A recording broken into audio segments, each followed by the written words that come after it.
Kesultanan Ternate.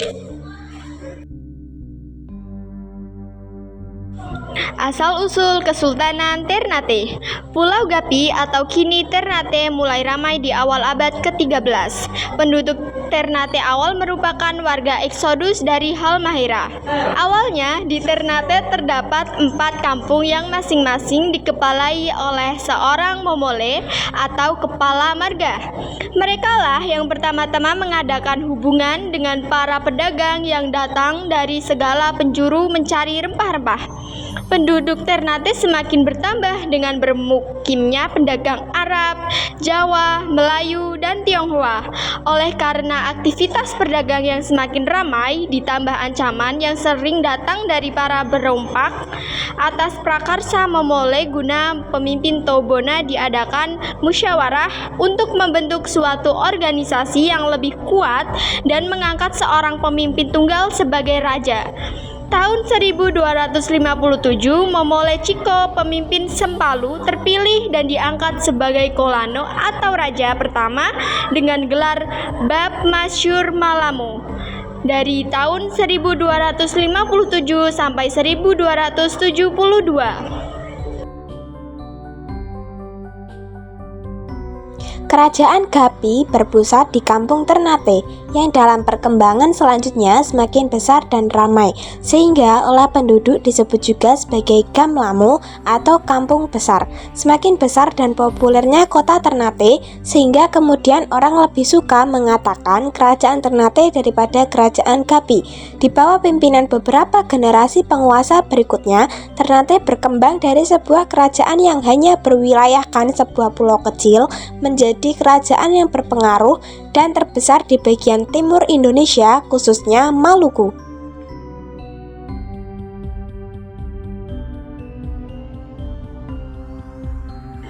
Struktur Kesultanan Ternate. Pada masa-masa awal, suku Ternate dipimpin oleh para momole. Setelah membentuk kerajaan, jabatan dipegang seorang raja yang disebut Kolano. Mulai pertengahan abad ke-15, Islam diadopsi secara total oleh kerajaan dan penerapan syariat Islam diberlakukan. Sultan Zainal Abidin meninggalkan gelar Kolano dan menggantinya dengan gelar Sultan. Para ulama menjadi figur penting dalam kerajaan. Setelah Sultan sebagai pimpinan tertinggi, ada jabatan Jogugu atau Perdana Menteri dan Falaraha sebagai para penasihat. Falaraha atau 4 rumah adalah 4 klan bangsaan yang menjadi tulang punggung kesultanan sebagai representasi para momole pada masa lalu. Masing-masing dikepalai seorang Kimalaha. Mereka yaitu Marasaoli, Tamagola, Tamaito, dan Tamadi. Pejabat-pejabat tinggi kesultanan umumnya berasal dari klan-klan ini. Bila seorang sultan tak memiliki pewaris, penerusnya dipilih dari salah satu klan. Selanjutnya ada jabatan-jabatan lain, Boboto Nyagimoy Setuf Kange atau Dewan 18, Sabuaraha, Kapitalau, Salahakan, Sangaji, dan lain-lain. Berikut raja-raja Kesultanan Ternate. Yang pertama ada Bab Masyur Malamo, yang kedua Jamin Kodrat, yang ketiga Komala Abu Said, yang keempat Bakuku, yang kelima Ngara Malamo, dan yang keenam Patsaranga Malamo. Dan berikut raja-raja Kesultanan Ternate lainnya. Datangnya Islam di Ternate. Diperkirakan sejak awal berdirinya kerajaan Ternate, masyarakat Ternate telah mengenal Islam, mengingat banyaknya pedagang Arab yang telah bermukim di Ternate kala itu. Beberapa raja awal Ternate sudah menggunakan nama bernuansa Islam, namun kepastian mereka maupun keluarga kerajaan memeluk Islam masih diperdebatkan. Hanya dapat dipastikan bahwa keluarga kerajaan Ternate resmi memeluk Islam di pertengahan abad ke-15. Kolano marhum Penguasa Ternate ke-18 adalah raja pertama yang diketahui memeluk Islam bersama seluruh kerabat dan pejabat istana. Pengganti Kolano marhum adalah putranya, yaitu Zainal Abidin. Beberapa langkah yang diambil Sultan Zainal Abidin adalah meninggalkan gelar Kolano dan menggantinya dengan Sultan. Islam diakui sebagai agama resmi kerajaan, syariat Islam diberlakukan, dan membentuk lembaga kerajaan sesuai hukum Islam dengan melibatkan para ulama. Langkah-langkahnya ini kemudian diikuti kerajaan lain di Maluku secara total, hampir tanpa perubahan. Ia juga mendirikan madrasah yang pertama di Ternate. Sultan Zainal Abidin pernah memperdalam ajaran Islam dengan berguru pada Sunan Giri di Pulau Jawa. Kondisi sosial politik Kesultanan Ternate. Kesultanan resmi memeluk Islam pada abad pertengahan 15. Walaupun warga kesultanan memeluk agama Islam di abad pertengahan, tetapi mereka sudah mengenal agama Islam dari pedagang Arab yang singgah di sana. Islam di sana berkembang sangat cepat pada pemerintahan Sultan Zainal Abidin. Beliau pernah berguru dengan Sunan Giri. Sultan Zainal Abidin sendiri meninggalkan gelar koloni dan menggantinya dengan sultan.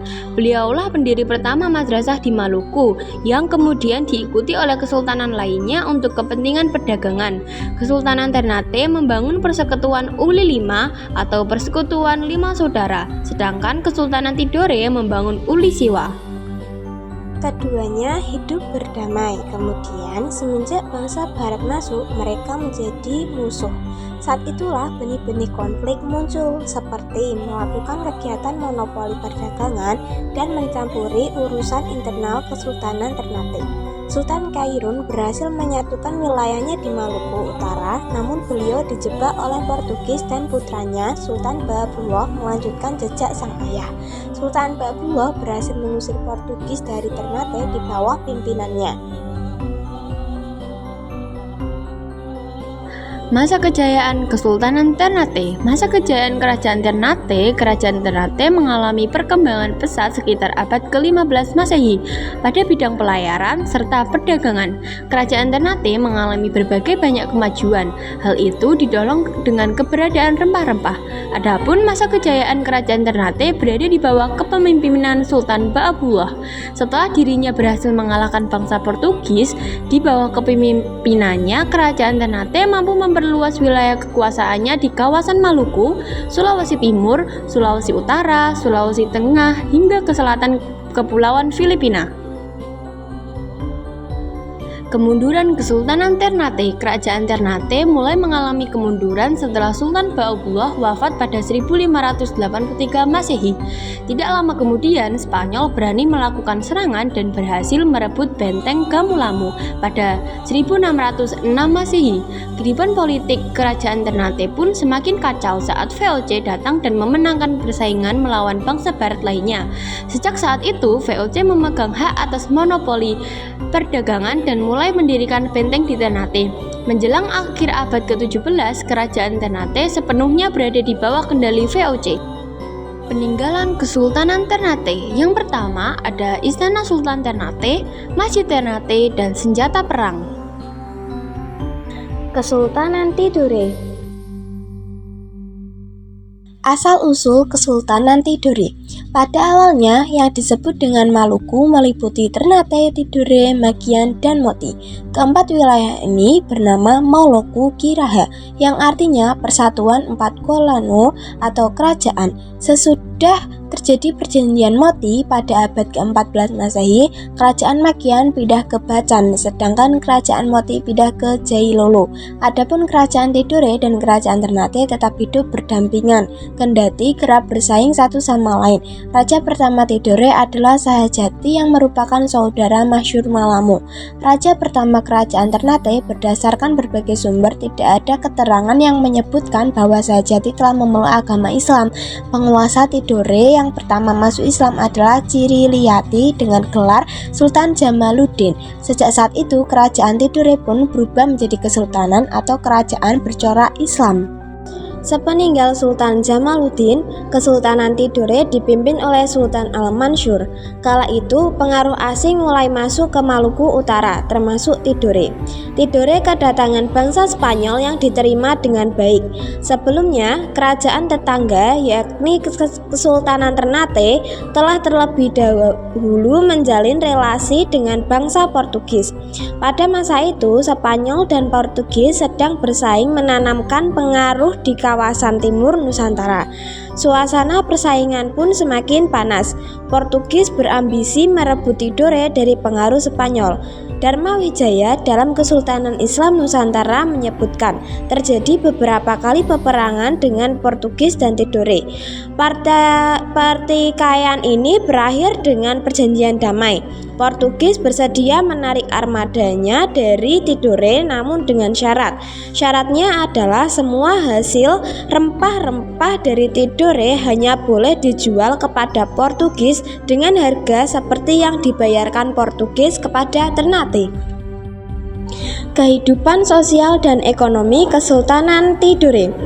Sebagai kerajaan yang bercorak Islam, masyarakat Tidore dalam kehidupan sehari-harinya banyak menggunakan hukum Islam. Hal itu dapat dilihat pada saat Sultan Nuku dari Tidore dengan Demes Queta dari Portugal melakukan perdamaian dengan mengangkat sumpah di bawah kitab suci Al-Quran. Kesultanan Tidore juga terkenal dengan rempah-rempahnya, seperti di daerah Maluku. Sebagai penghasil rempah-rempah, Tidore banyak didatangi oleh bangsa-bangsa Eropa. Bangsa Eropa yang datang ke Maluku antara lain adalah bangsa Portugis, Spanyol, dan Belanda. Masa kejayaan Kesultanan Tidore. Kesultanan Tidore mencapai puncak kejayaan pada masa pemerintahan Sultan Nuku. Sultan Nuku dapat menyatukan Ternate dan Tidore untuk bersama-sama melawan Belanda yang dibantu Inggris. Belanda kalah serta terusir dari Tidore dan Ternate. Sementara itu, Inggris tidak mendapat apa-apa kecuali hubungan dagang biasa. Sultan Nuku memang cerdik, berani, ulet, dan waspada.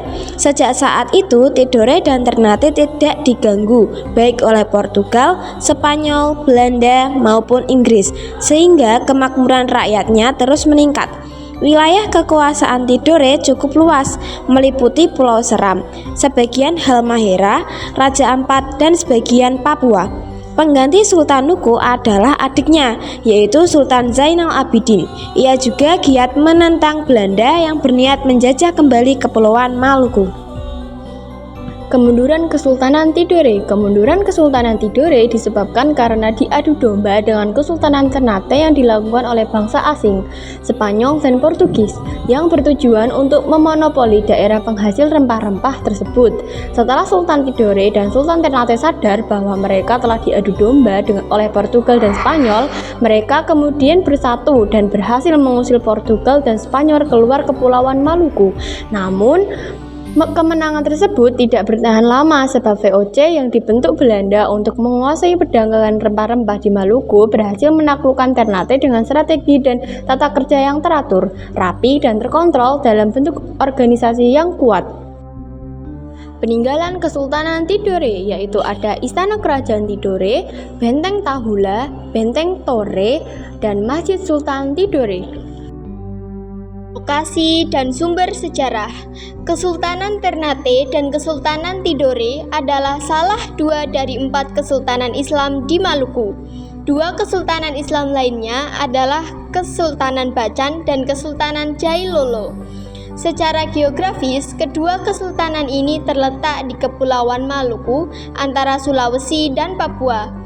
Rempah-rempah menjadi komoditas utama dalam dunia perdagangan di dunia saat itu sehingga menarik minat bangsa-bangsa lain seperti dari Eropa, Portugis, Belanda, Spanyol, dan Inggris untuk datang ke Maluku. Kesultanan Ternate didirikan oleh Bab Masyur Malamo pada 1257 atau bertahta dari 1257 sampai 1372. Pada saat itulah benih-benih konflik tersebut mulai muncul, baik bangsa Portugis maupun Spanyol. Sebenarnya sama-sama ingin menguasai wilayah-wilayah yang ada. Dalam persekutuan kedua kesultanan tadi, mereka melakukan kegiatan monopoli perdagangan dan mencampuri urusan internal Kesultanan Ternate. Sultan Hoirun berhasil mempersatukan daerah-daerah di Maluku Utara dan melakukan penyerangan Portugis. Sultan Baabullah kemudian melakukan perlawanan pada 1570 dan berhasil mengusir bangsa Portugis dari Ternate pada 1575. Raja pertama yang menggunakan gelar Sultan di Tidore adalah Cahyati atau Jamaluddin yang memerintah dari tahun 1495 sampai 1512.